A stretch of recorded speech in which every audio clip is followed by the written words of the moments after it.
తాకట్టులో ఉన్న బంగారాన్ని విడిపించి కొనబడును. మీ బంగారాన్ని బాబీ గోల్డ్ బయర్స్ అదే రోజు ఆన్లైన్ ధరకు కొని అప్పటికప్పుడే డబ్బులు ఇవ్వబడును. Contact number 7093169898. నమస్తే, వెల్కమ్ టు ఆదాన్. నమస్తే రాజేష్ గారు. రాజేష్ గారు, ఈరోజు వైఎస్ రాజశేఖర్ రెడ్డి 75వ జయంతి. సో ఆ కార్యక్రమాలను వైఎస్ఆర్ కాంగ్రెస్ పార్టీ తరఫున, ఇటు కాంగ్రెస్ పార్టీ తరఫున షర్మిల నాయకత్వంలో కూడా ఆంధ్రప్రదేశ్లో కొంత ఘనంగానే నిర్వహిస్తున్నారు. అయితే నివాళులు అర్పించేటువంటి కార్యక్రమం ఈరోజు ఇడుపులపాయలో ఉంటుంది. ఇద్దరు వస్తారు, కలిసి నివాళులు అర్పిస్తారని చెప్పేసి అయితే కొన్ని వార్తలు వచ్చాయి. కానీ ఫైనల్గా అయితే అలా జరగలేదు. ఇద్దరు కొంచెం గ్యాప్ తీసుకుని ఫస్ట్ ఆయన తర్వాత ఆవిడ అన్నట్టుగా జరిగింది. ఆ సందర్భంగా తల్లితో కూడా అంత సఖ్యంగా లేడు అని చెప్పేసి సోషల్ మీడియాలో కొన్ని వీడియోలు పెట్టి కామెంట్లు అయితే చేస్తున్నారు. సరే, కుటుంబ వ్యవహారాలు ఒక పక్క, ఈ జయంతి కార్యక్రమాన్ని ఇంత ప్రతిష్టాత్మకంగా తీసుకోవటం వెనకున్నటువంటి ఉద్దేశం ఎలా చూడాలంటారు? నిజంగానే వైసీపీ పార్టీ, జగన్మోహన్ రెడ్డి గారు రాజశేఖర రెడ్డి గారి జయంతిని ప్రతిష్టాత్మకంగా తీసుకొని ఉండున్నట్టయితే ఈరోజు ఆయన కుటుంబ యాజమాన్యంలో ఉన్న సాక్షి పేపర్లో అంతకు ముందు సంవత్సరాల్లో ఇచ్చినట్టే ఒక ఫుల్ పేజ్ యాడ్ ఇచ్చి ఉండేవాడు. ఓకే, రాజశేఖర రెడ్డి గారిని స్మరించుకుంటా గత సంవత్సరాల్లో ఎట్లయితే యాడ్లు ఇచ్చారో అట్లా ఈరోజు కూడా ఒక యాడ్ ఇచ్చి ఉండేవాళ్ళు. అయితే అన్నా చెల్లెలు పోటా పోటీగా చేస్తున్నారనేది అయితే జస్ట్ ఉత్తమాటే అంటారా? చెప్తా, నేను దాన్ని కొంచెం వివరం చెప్తా. నేను ఎందుకు ప్రత్యేకంగా ప్రస్తావించానంటే ఈ యాడ్ల అంశం గురించి 2023 జూలై 8వ తారీఖు సాక్షి పేపర్లో ఒక ఫుల్ పేజ్ యాడ్ ఉంది. రాజశేఖర రెడ్డి గారిని మహానేతగా అభివర్ణిస్తూ ఆయన జయంతి సందర్భంగా ఆ రోజున్న యాడ్ ప్రత్యేకత ఏంటి? వైసీపీ పార్టీ ఫండ్స్ నుంచో లేదు రాజశేఖర రెడ్డి గారి కుటుంబ సభ్యులుగా ఉన్న జగన్మోహన్ రెడ్డి గారి జేబు నుంచో ఆ యాడ్ ఇవ్వాల. ప్రజలు కట్టిన పన్నుల నుంచి ప్రభుత్వ ధనంతో ఆ యాడ్ ఇచ్చారు. ఎందుకు? నిన్నటిదాకా అధికార పార్టీలో ఉన్నారు కాబట్టి అధికారం మాటున ప్రజల డబ్బుతో వాళ్ళ నాన్న స్మరించుకున్నారు. ఇవాళ ఆ అధికారిక హోదా లేదు. ఇప్పుడు యాడ్ ఇస్తే సొంత డబ్బులు పెట్టి ఇవ్వాలి. ఏది బయట పత్రికల్లో ఇస్తే శర్మ గారు ఈరోజు బయట పత్రికల్లో యాడ్లు ఇచ్చారు కాబట్టి ఆమె వాళ్ళ నాన్నగారిని స్మరించుకోవడానికి సొంత డబ్బులు ఖర్చు పెట్టి యాడ్లు ఇచ్చారనేది వాస్తవం. జగన్మోహన్ రెడ్డి గారు సొంత పేపర్లో కూడా ఇవ్వాల. బయట పత్రికల సంగతి వదిలిపెట్టు, సొంత పేపర్లో కూడా యాడ్ ఇవ్వాల. అది ఖర్చు అయ్యే పని కూడా కాదు కదా. అంటే ఇక్కడ ఏంటి, బయట వాళ్ళు ఎవరైనా యాడ్ వేసుకుంటే ఎంత ఆదాయం వస్తుందో, ఇప్పుడు తాము డబ్బు ఖర్చు పెట్టకుండా యాడ్ ఇవ్వటం ద్వారా ఆ యాడ్ ఇన్కమ్ రాదు కాబట్టి దాన్ని ఒక నోషనల్ లాస్గా భావించి ఎందుకులే ఈ డబ్బులు బొక్క అన్నట్టుగా యాడ్ ఇవ్వాల. నిజంగానే అంతగా స్మరించుకునే అంతటి ప్రెస్టేజియస్గా వాళ్ళ నాన్నగారిది ఆ కార్యక్రమం నిర్వహణ చేస్తున్నారు అనుకుంటే శర్మ గారు చేస్తున్నారట ఒప్పుకుందాం. జగన్మోహన్ రెడ్డి గారు వాళ్ళ ఇడుపులపాయలో కూడా ప్రతి సంవత్సరం ఏం చేసేవారంటే అక్కడ కూర్చునేవాళ్ళు, కొంతసేపు వాళ్ళు అందరూ కలిసి ప్రేయర్ చేసేవాళ్ళు. ఇవాళ రావటం ఆ ఘాటు దగ్గరికి రావటం, అక్కడ ఒక చాలా కొద్ది సమయం మాత్రమే స్పెండ్ చేయటం, ఆ వెళ్ళిపోయే ప్రాసెస్లో వాళ్ళ తల్లిగారు ఎమోషనల్ అయింది అనేది వాస్తవం. ఆ ఎమోషనల్ అవటానికి కారణం ఏంటి అంటే కొడుకు కూతురు మధ్య ఉన్న విభేదాల కారణమా? అరే నిన్నటిదాకా ఇంత వైభోగంగా వెలిగిన నా కొడుకు ఇవాళ ప్రతిపక్ష హోదా కూడా దక్కక, అయ్యా ప్లీజ్ నా కారు లోపలికి అలో చేయండి, నాకు ఆల్ఫాబెటికల్ ఆర్డర్లో కాకుండా కొంచెం ప్రమాణ స్వీకారానికి ముందు అవకాశం కల్పించండి, నాకు సంఖ్యాబలం దక్కకుండా కూడా ప్రతిపక్ష నాయకుడిగా నన్ను గుర్తించండి అని చెప్పని వాళ్ళ ప్రభుత్వాన్ని అర్థించే స్థితికి నా కొడుకు దిగజారిపోయాడే అని చెప్పని బాధ, ఆక్రోశం, ఆవేదన ఇవన్నీ కలగలిసి నీ వల్లే ఇటువంటి పరిస్థితి సంక్రమించింది అని చెప్పి నా కొడుకుని చూడగానే మేము ముందు నుంచి హెచ్చరిస్తా ఉన్నాం, నీ వ్యవహార శైలి సరి చేసుకోమని. నువ్వు చక్కదిద్దుకునే ప్రయత్నం చేయలేదు. ఇవాళ నువ్వు ఓడిపోయింది కాకుండా నిన్ను చూసి మేము కూడా బాధపడే పరిస్థితులు ఉత్పన్నమైనవి అని చెప్పని ఆవేదనతో కళ్ళనీళ్ళు వచ్చినాయో తెలియదు. ఏదేమైనా సరే ఈమె కళ్ళనీళ్ళ పర్యంతరం అయ్యారనేది వాస్తవం. ఆమెని కొద్దిపాటి ఓదార్చే ప్రయత్నం అట్లా అంటే కొద్దిగా దగ్గరకు తీసుకొని ఓదార్చే ప్రయత్నం చేసినా ఆయన కూడా నిలవకుండా వెళ్ళిపోయింది అనేది కూడా మనం కళ్ళ ముందు చూసాం. ఆ వీడియోలన్నీ కూడా అందరం ఇవాళ చలమణ అవుతూనే ఉన్నాయి. కాకపోతే ఏంటంటే ఇక్కడ నిజంగానే రాజశేఖర రెడ్డి గారికి అసలు సిసలు వారసులుగా జగన్మోహన్ రెడ్డి గారు చలామణి అవ్వాలి అనుకుంటే మనం ఇవాళ ఆంధ్రప్రదేశ్ రాష్ట్ర రాజకీయాల్లో 3 ప్రాంతీయ పార్టీలు ఉన్నాయి. ప్రస్తుతం అధికారంలో ఉన్న తెలుగుదేశం పార్టీ, నిన్నటి వరకు అధికారంలో ఉన్న వైసీపీ పార్టీ, ప్రస్తుతం అధికారంలో భాగస్వామిగా ఉన్న జనసేన పార్టీ. ఈ 3 పార్టీలు, 3 పార్టీల నాయకుల వ్యవహార శైలి కూడా ఇక్కడ తప్పనిసరిగా మనం ప్రస్తావించుకొని తీరాలి. తెలుగుదేశం పార్టీ తమ వ్యవస్థాపక అధ్యక్షులు ఎన్టీ రామారావు గారు 1996 జనవరి 18 వారు కాలం చేసిన తర్వాత ఆ పార్టీ ద్వారా ఆ పార్టీ నాయకత్వ బాధ్యతలు వహిస్తున్న చంద్రబాబు నాయుడు గారు, ఎన్టీ రామారావు గారు కుటుంబ సభ్యుల ద్వారా ఎన్టీఆర్ ట్రస్ట్ అనేది ఏర్పాటు చేశారు.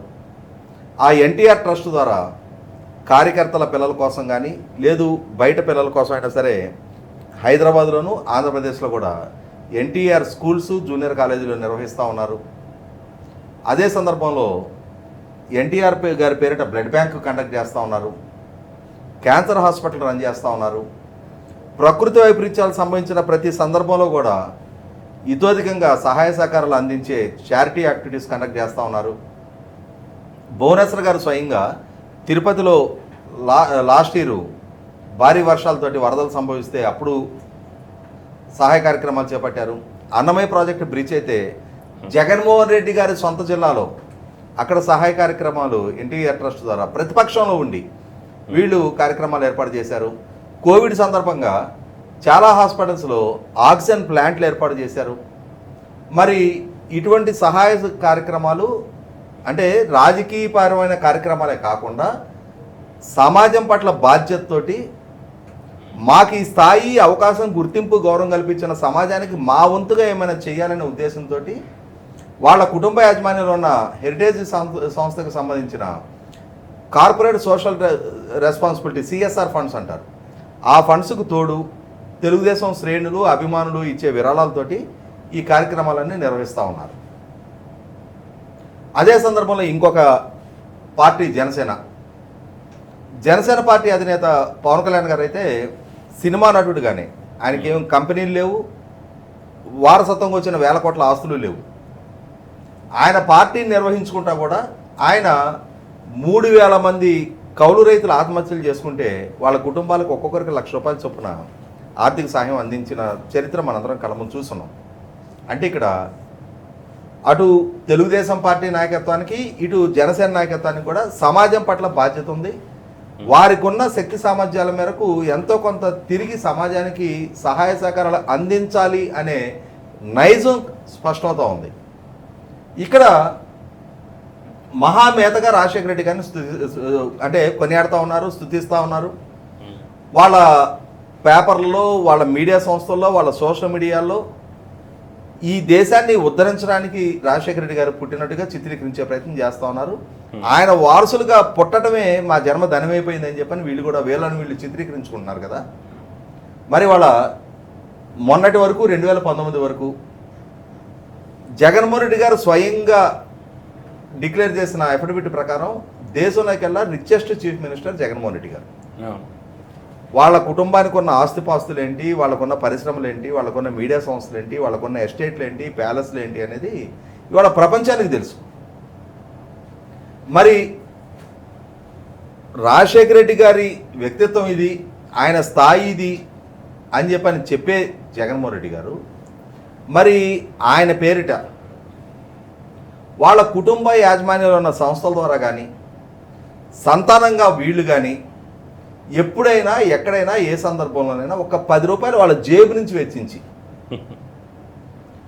10 మందికి భోజనాలు పెట్టడము, లేదు ఎండాకాలం ప్రజలందరూ దప్పికతోటి అల్లార్చుకుపోయే టైంలో ఎక్కడన్నా ఇది రాజశేఖర రెడ్డి గారి కుటుంబ సభ్యుల చేత వితరణ చేయబడ్డ చలివేంద్రం అని చెప్పని ఎక్కడన్నా చూసావా? మిగిలిన నేను ఇందాక ఎన్టీఆర్ ట్రస్టుకి మళ్ళీ క్యాన్సర్ హాస్పిటల్స్, స్కూల్స్, బ్లడ్ బ్యాంకులు ఇవన్నీ దూరం మాటలు. కనీసం 10 మందికి మంచినీళ్ళు పోసే చలివేంద్రం అయినా సరే వాళ్ళ సొంత డబ్బులతో నిర్వహణ చేయంగా నేనైతే చూడాల. ఇన్ని సంవత్సరాల చరిత్రలో 2009లో రాజశేఖర రెడ్డి గారు కాలం చేశారు, 15 సంవత్సరాల కాలం గడిచింది. ఈలోగా 2009 నాటికే జగన్మోహన్ రెడ్డి గారు ఎంపీగా ఉన్నారు. ఆ తర్వాత 2014లో రాష్ట్ర ప్రధాన ప్రతిపక్ష నాయకుడిగా ఉన్నారు. 2019 నుంచి 24 దాకా రాష్ట్రానికి ముఖ్యమంత్రిగా ఉన్నారు. మరి ఆయన లెగసీ మాది అని చెప్పని క్లెయిమ్ చేసుకునే వాళ్ళు ఆయన రాజకీయంగా తప్పులు చేశారా, ఏం చేశారు, ఆయనకున్న ఖ్యాతి ఏంటి, అది తర్వాత సంగతి. కానీ ఆయన ఒక మహానేతగా చిత్రీకరించే ప్రయత్నం చేస్తున్నప్పుడు ఆ మహానేత జ్ఞాపకార్థం కుటుంబ సభ్యులుగా వీళ్ళు చేసిన వితరణ ఏంటి, వీళ్ళు ఏం చేస్తూ వచ్చారు, ఊరు పసుపు కుంకుమతో ఇంటి పేరటం చేసుకుంటూ వచ్చారు. మీరు నేను కట్టిన పన్నుల నుంచి, ప్రభుత్వ ధనం నుంచి ప్రజలకు ఇచ్చే సంక్షేమ పథకాలకు ఆయన పేర్లు పెడతా వచ్చారు. లేదు ప్రాంతాలకు పేర్లు పెడతా వచ్చారు, సంస్థలకు పేర్లు పెడతా వచ్చారు, ప్రజలు కట్టిన పన్నుల నుంచి పేపర్లో యాడ్లు వేస్తూ వచ్చారు, విగ్రహాలు పెట్టించుకున్నారు ఎస్టేట్లో. అంతేగాని ఇవాళ రాజశేఖర రెడ్డి గారి సమాధి ఉన్న ఇడుపులపాయ ప్రాంతాన్ని ప్రభుత్వ ధనంతో ఆధునీకరించుకున్నారు. అక్కడ దాన్ని ఒక విహార స్థలంగా మలిచే ప్రయత్నం చేశారు. 27 కోట్ల రూపాయల టూరిజం డిపార్ట్మెంట్కి సంబంధించిన నిధులతోటి అక్కడ హంగులు ఆర్పాటాలు ఏర్పాటు చేస్తున్నారు. వీళ్ళ దగ్గర లేవా? ఇవాళ ఊరికి ఒక ప్యాలెస్ నిర్మాణం చేసుకున్నారు, పరిశ్రమలు ఉన్నాయి, మీడియా సంస్థలు ఉన్నాయి, వేల కోట్ల రూపాయల ఆస్తిపాస్తులు ఉన్నాయి. మరి వాళ్ళ సొంత తండ్రి గారి సమాధి ఉన్న ప్రాంతానికి ప్రభుత్వ ధనంతో ఎందుకు మెరుగులు దిద్దాలి? సరే దిద్దారు. ఇవాళ సొంత డబ్బులతో పేపర్ యాడ్ ఇచ్చే గతి లేకుండా ఉన్నారా మీరు? ఇవాళ ఎన్టీ రామారావు గారు 1996లో వారు కాలం చేశారు. ఇప్పటికీ వారి వర్ధంతి కానీ జయంతి కానీ వస్తే వారి సంతానం మొత్తం కలిపి ఒక పేపర్ యాడ్ ఇస్తున్నారే. సొంత పేపర్లో యాడ్ అనే దానికి డబ్బులు కూడా ఖర్చు అవ్వవు కదా. నోషనల్ లాస్ అంటే ఇది యాడ్ వేస్తే మా సంస్థకి ఎంత ఆదాయం వచ్చి ఉండేది, ఇప్పుడు మా డబ్బులు ఇవ్వకుండా వేస్తే మా సంస్థకి ఎంత లాసు అనేది ఒక ఊహాజనితమైన నష్టాన్ని ఊహించేసుకొని యాడ్ వేయలే. ఇప్పుడు అదే మీరు నేను కనుక మనం వేస్తామని అంటే పెద్ద బిడ్డలు మొత్తం, ఎందుకంటే మనం ప్రతి సందర్భంలో చూసేవాళ్ళం కదా. మొన్నటిదాకా అధికారంలో ఉన్నప్పుడు చెవిరెడ్డి భాస్కర్ రెడ్డి దగ్గర నుంచి మొదలుపెట్టి అందరూ యాడ్లు వేసేవాళ్ళు. అదే విచిత్రంగా ఇప్పుడు ఇంతమంది అభిమానులు, ఇంతమంది ఇప్పుడు నేతలు ఉన్నారు, చెవిరెడ్డి భాస్కర్ రెడ్డి గారి మిగతా పెద్ద పెద్ద నేతలంతా ఉన్నారు కదా, వాళ్ళు కూడా వాళ్ళ పేపర్లో ఒక యాడ్ వేయించుకోలేకపోవడం ఏంటి? అదే మరి అంటే ఎవరు రెక్కల కష్టంతో కష్టార్జితంతో సంపాదించి యాడ్లు ఏపీలు ఇప్పటిదాకా. ఓకే, పదవుల్లో ఉన్నారు, అధికారంలో ఉన్నారు, హోదాలో ఉన్నారు, మంది మీద సంపాదించిన డబ్బులతోటి ఈ విలాసాలు వైభోగాలు అనుభవిస్తూ వచ్చారు. ఇప్పుడు ఆ హోదాలు లేవు, ఆ అధికారం లేదు, ఇప్పుడు జేబు నుంచి తీయాలి. జేబు నుంచి తీయాల్సి వచ్చేటప్పటికి ఆ కనపరిచిన ప్రేమాభిమానాలు ఇవన్నమాట. కాబట్టి జగన్మోహన్ రెడ్డి గారికి వాళ్ళ నాన్నగారి పట్ల ఏదో అవ్యాజైన ప్రేమ ఉందని ఆయన పేరిట ఉన్న సింపతిని క్యాష్ చేసుకోవడానికి ప్రయత్నం చేశారు. రీసెంట్గా కడప జిల్లాకు సంబంధించిన ఒక సీనియర్ జర్నలిస్ట్ గురు ద్వారా ఒక అంశం తేడతెల్లమైంది కదా. జర్నలిస్టు హౌసింగ్ సొసైటీకి రాజశేఖర రెడ్డి గారి పేరు పెట్టి ఆ సభకి ప్రభుత్వం ద్వారా 2 కోట్ల రూపాయలు నిధులు ప్రకటిస్తాను, ఎంపీ ల్యాడ్స్ నుంచి నిధులు ఇస్తానని చెప్పని వచ్చి ఆ సభలో రాజశేఖర రెడ్డి గారిని ప్రధానంగా కీర్తించారు అని చెప్పని తన పట్టించుకోలేదు. మా నాన్ననే కీర్తించారు, ఆయన వచ్చిస్తాడులే మీకు నిధులు అని చెప్పని అడిగి వెళ్ళిపోయారు అనేది రీసెంట్ గా. అంటే ఈ ముచ్చట్లని వీళ్ళు ఎలక్షన్ ముందే చెప్పుకున్నట్టు ఇంకా బాగుండేది. వీళ్ళ అనుభవాలు, ఈయన వైఖరిది, ఈయన నైజం ఇది అని చెప్పని ఆ కడప ప్రజలకు కూడా సురేష్ గారు సీనియర్ ఆ కడప ప్రజలకు కూడా ముందే తేడతేడం చేస్తున్నట్టు ఇంకా బాగుండేది. ఏదేమైనా సరే ఇవాళ వాస్తవ పరిస్థితి ఏంటి, వీళ్ళ వైఖరి ఏంటి అనేది ప్రజలు అర్థం చేసుకున్నారు. వాళ్ళ నిజ స్వరూపాలు కూడా వాళ్ళకు వాళ్ళే బయట పెట్టుకుంటా ఉన్నారు.